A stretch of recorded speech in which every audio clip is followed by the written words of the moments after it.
O burnout não é culpa do seu chefe. Sim, já vamos começar assim hoje.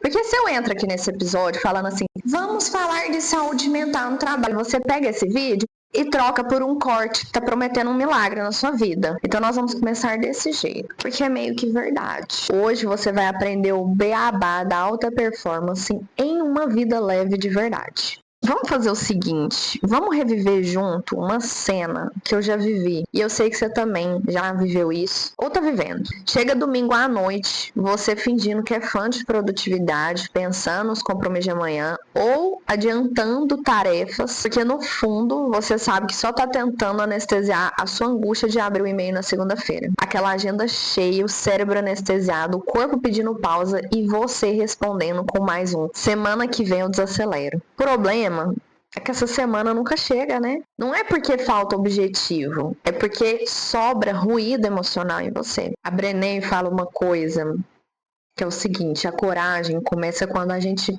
aparece imperfeito mesmo. E eu vou um pouco além disso. Coragem é admitir que a sua rotina linda no papel está te destruindo por dentro. Seja muito bem-vindo, muito bem-vinda ao Fala Ciente. Esse canal foi feito para você que quer alta performance com saúde mental. Meu nome é Gabriele, sou neurocomunicadora, especialista em emoções, comportamento, reprogramação mental e PNL. Curte esse episódio, se inscreve no canal. Se você está no Spotify, vai na página do podcast, avalia o conteúdo, coloca 5 estrelinhas. Hoje você vai entender como você fez do burnout praticamente um estilo de vida. E você e as outras pessoas acham isso normal. E além disso, como eu já falei, do beabá da alta performance em uma vida leve de verdade. Eu sei que você trabalha muito, mas também tem outras pessoas que trabalham muito e não tem burnout. Por que que isso acontece? Você tá totalmente quebrado por dentro, porque não se reconhece o suficiente para colocar limite, para fazer escolhas e sustentar o seu não sem implodir ou explodir. E eu acho esse episódio fundamental aqui, porque as semanas estão muito curtas, né? E aí atrapalha uma série de atividades das pessoas. E eu acho muito estranho a gente não ter leis que façam com que os feriados sincronizem em todos os órgãos e empresas, porque, por exemplo, meu filho tá na escola e eles emendam muitos feriados, e a minha realidade é outra, e eu tenho que ficar com ele. Eu tô até de óculos agora, por causa da iluminação aqui, pra pelo menos proteger um pouco da luz do celular e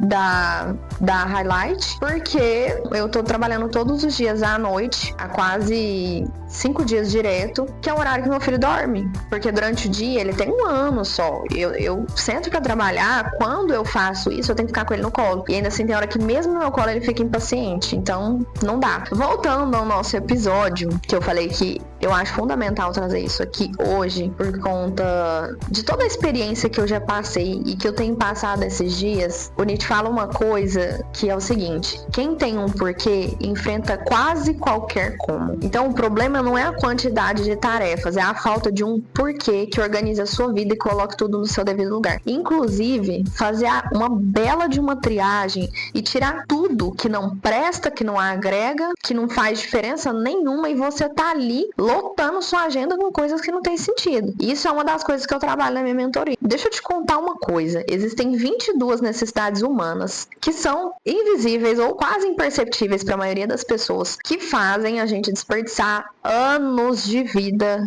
com aprovação, sensação de controle, se sentir visto. Na minha mentoria, eu ajudo as minhas alunas a identificarem os seus. E é super interessante quando a gente chega nessa parte da mentoria, que cada pessoa tem sempre os seus 3 mais que comandam a agenda.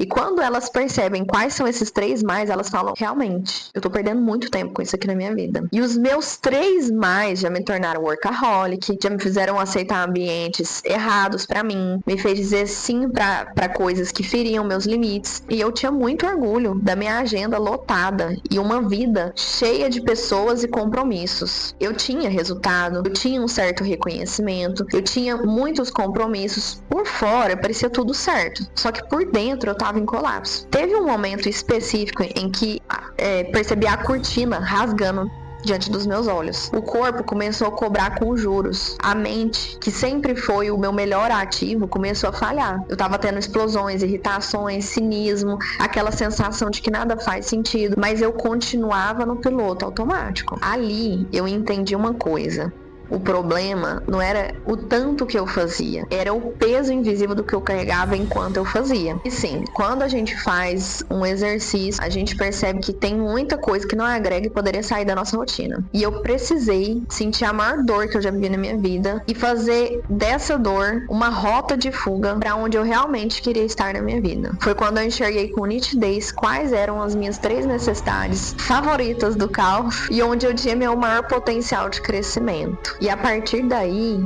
a pergunta mudou de como eu faço mais para o que realmente precisa ser priorizado. E é de uma maneira simples que a gente percebe como a gente está priorizando errado. O sofrimento que se repete é uma lição que a gente insiste em não aprender. Enquanto você trata o padrão como destino, não como uma escolha inconsciente, você continua chamando a autossabotagem de fase difícil, que nunca acaba. Assim como eu pensava, eu tenho certeza que você acha que ninguém te entende e que a vida é assim mesmo.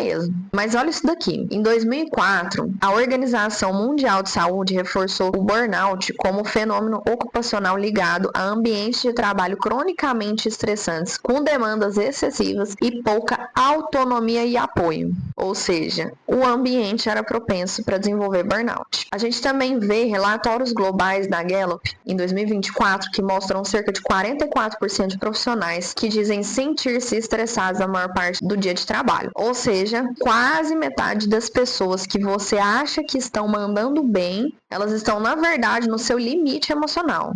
No Brasil, a gente encontra boletins recentes de afastamento por transtornos mentais que já colocaram saúde mental entre os maiores motivos de licença. E os relatórios de saúde corporativa mostram um aumento consistente em busca por apoio psicológico e programas de bem-estar ligados ao trabalho.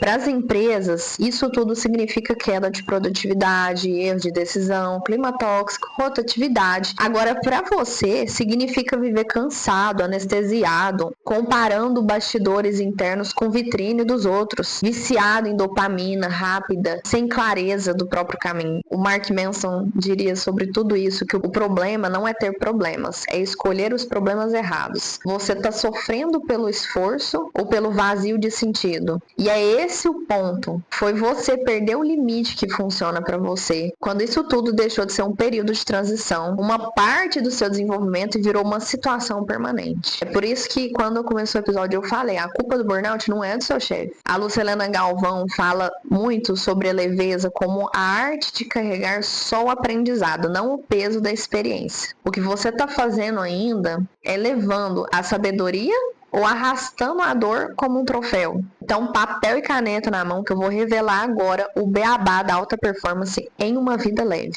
Então, bora pro que interessa na prática. O beabá da alta performance em uma vida leve começa com baixar o barulho interno. Nomear o seu ruído emocional. É ansiedade? É culpa? É medo de se decepcionar? É comparação constante? Eu recomendo que você passe a escrever mais as coisas que você pensa e sente. Entender que o excesso de estímulo, mais uma mente acelerada, é igual a um córtex pré-frontal congestionado, ou seja, você toma decisões muito ruins. Antes de qualquer técnica de produtividade, você precisa primeiro de silêncio interno, mínimo, tá? Mínimo. Para começar a raciocinar, começar a pensar. Pare de fazer mais e procure silêncio antes de tudo. O segundo ponto do nosso beabá é escolher o que realmente importa, que é o que eu falei mais cedo. A gente tem que saber fazer uma triagem. Quando você para fazer um exercício de análise do seu cenário atual, você vai perceber que tem muita coisa na sua vida que não agrega. Gestão de tempo sem gestão de valor é só deixar a sua agenda mais bonita e sua vida mais vazia. Faça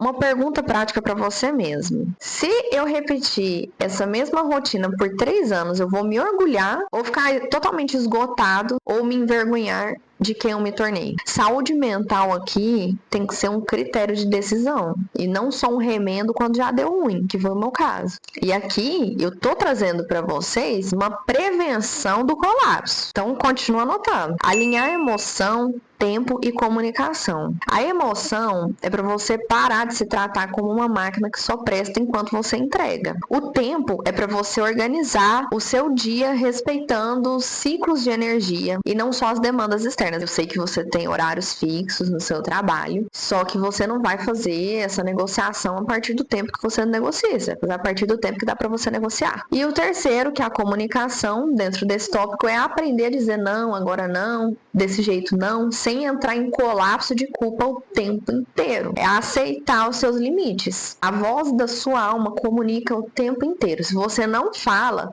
o seu corpo começa a negociar por você, com insônia, com irritação, com esquecimento e dores no corpo. Uma outra parte importante é blindar o seu cérebro de coisas inúteis. É a rolagem infinita de feed, conteúdos infinitos. Eu já tive fases que eu só estudava, não colocava nada daquilo em prática. Ou colocava, mas assim, de maneira muito discreta. E eram conteúdos bons. Eu estava estudando de verdade coisas, inclusive, que hoje eu uso, aplico, que viraram produtos da empresa, que eu ajudo muitas pessoas com isso, que eu me ajudei com tudo isso. Só que na época, isso só me deixava com a cabeça cheia e as mãos vazias. Então, limite a entrada de conteúdos e principalmente filtre bem os conteúdos que entram. Porque o que você mais consome é o que determina a sua vida. E principalmente essa mania da gente acordar e pegar o celular e já começar a comparar a vida com a dos outros, o que os outros estão fazendo, o que tem de novidade, faz você se sentir não só atrasado, mas também determina o que você vai fazer o resto do dia. Tá muito lotado de informação logo cedo, que não tem nada a ver com o que você vai fazer no seu dia, aquilo lá vira ruído na sua cabeça. E por último, no nosso beabá da alta performance em uma vida leve, é assumir a autoria da sua própria saúde mental. Ou seja, foi aquilo que eu falei no começo do episódio. A culpa não é do seu chefe. Você precisa gerir sua vida a ponto de entender se aquilo faz sentido ou não. E aqui eu vou ser bem clara. O burnout também não é culpa sua quando você não tem consciência, mas se você entra como protagonista da sua própria saúde mental, você não vira mais refém do contexto. A NR1 fala de prevenção de riscos, integridade do trabalhador. As empresas sérias, elas estão acordando para isso, criando programas contínuos de saúde mental, suporte psicológicos, limites mais claros na sua jornada de trabalho. Só que tem uma parte que nenhuma empresa vai poder fazer por você, que é assumir a forma como você se posiciona, como você se comunica, como você se organiza, está contribuindo ou não para o seu próprio colapso. O David Goins fala sobre a brutal honestidade consigo mesmo. E aqui é a hora de eu fazer isso junto com você. Você quer aliviar os sintomas ou está disposto a reprogramar essa mentalidade, esse padrão de escolha e conversa interna? A alta performance não é fazer mais em menos tempo, é saber exatamente o que merece a sua energia e o que não merece mais um minuto de você. Não foi o seu chefe que te causou burnout, foi o seu medo de perder a imagem perfeita que você criou de si mesmo. E é exatamente essa imagem que está te levando a se destruir em nome de uma performance falsa. Isso é investir energia demais em coisas que no fundo você nem quer. E aí você me fala, qual o preço você ainda está disposto a pagar para manter essa imagem? Que você já está pagando muito caro, mas o que você ainda está disposto a pagar